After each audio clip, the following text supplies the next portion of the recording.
Kita rada egois sebagai orang tua. Hanya pandai menyuruh, tapi tidak pandai ditiru. Hanya bisa ngajak, tapi kita gak bijak. Assalamualaikum warahmatullahi wabarakatuh. Ikhwan, akhwat, sahabat, HP, hikmah, pantun. Ya Allah, melihat-lihat, yang dilihat adalah ayat. Semoga besti HP sehat walafiat. Amin. Wa ya mujibas sailin. Netizen atau jamaah bertanya, Ustadz, anak saya kok sulit sholat? Sehingga keluar bahasa orang tua, Ustadz, kok anak saya bandel banget, nggak mau diajak sholat? Sebenarnya salah siapa sih? Yuk kita lihat, khususnya kepada para ayah bunda, saya bicara sebagai orang tua, bagaimana kita menjalankan nasihat yang Nabi ajarkan. Bisakah kita vonis anak kita bandel, anak kita nakal? Siapa yang salah ini? Nah, kita jawab, kalau perihal males sholat, tapi ini sholat urgen. Karena kata Nabi, yang dimana sholat yang agama. Kata Quran, di saat sholat terbenar, mampu mencegah perbuatan keji dan munkar.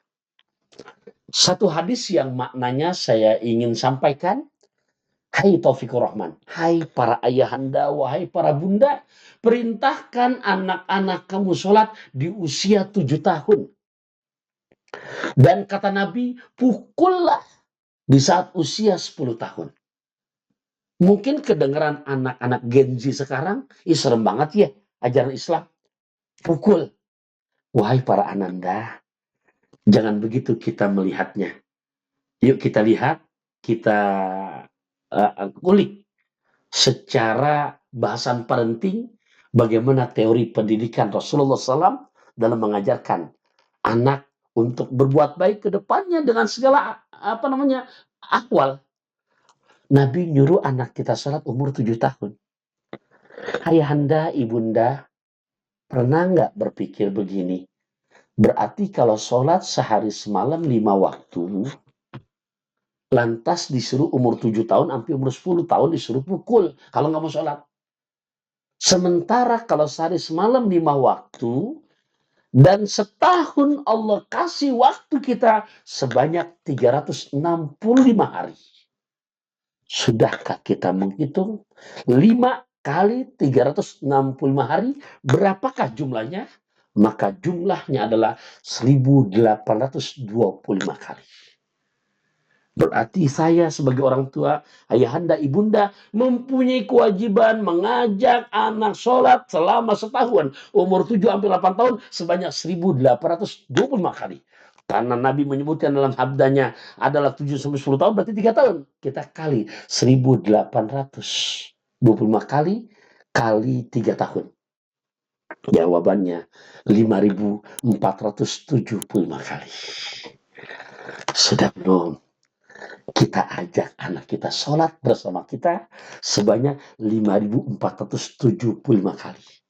Atau kalau ribet sama buntutnya, buang dah. Kita ambil depannya aja 5000 kali. Yuk. Belum kan? Belum pernah kan? Ini kadang-kadang yang kita rada egois sebagai orang tua. Hanya pandai menyuruh, tapi tidak pandai ditiru. Hanya bisa ngajak, tapi kita gak bijak. Punten, hanya bisa menjadi admin informasi, tapi nggak pandai menjadi cermin. Ya Allah, ayahanda, ibunda yang saya sayangi rahimakumullah. Nastaghfirullahaladzim. Maafkan kami ya Allah.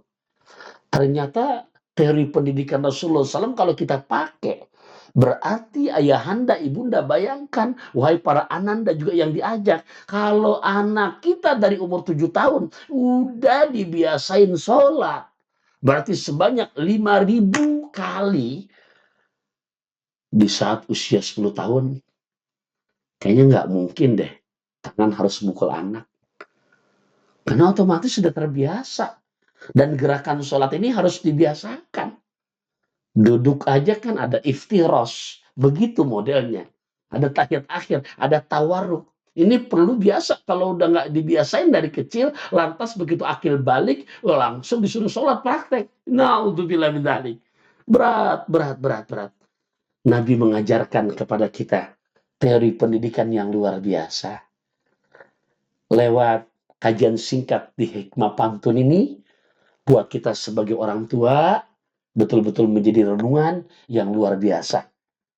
Di saat kita praktekkan teori pendidikan Nabi, yuk kepada calon ayahanda, kepada calon ibunda, yang dengar kajian Hikmah Pantun ini, ayo praktekkan. Besok di saat kalian punya anak, begitu usia 7 tahun, ya, jangan pernah berhenti untuk ajarkan mereka. Nggak beda, Nabi Allah Yakub lagi mau wafat, kan ditanya ke anak-anaknya, mata budu Nabi Mbakmi. Nabi Yakub nggak nanya anak ntar makan apa, punya fasilitas kendaraan apa, tapi apa yang kamu sembah nanti kalau nggak ada abah. Nabi mengajarkan dari umur 7 tahun hingga usia 10 tahun. Di saat kita pakai teori pendidikan Nabi ini, yakin saya, nggak mungkin anak kita kena pukul. Karena udah terdidik, terbiasa menjadi anak soleh dan solehah. Ke Belgia ngajak mertua, bawa colenak dari Ibu Malihah. Bahagia hati orang tua ketika punya putra-putri, anak-anak yang soleh dan solehah. Semoga bisa dipahami.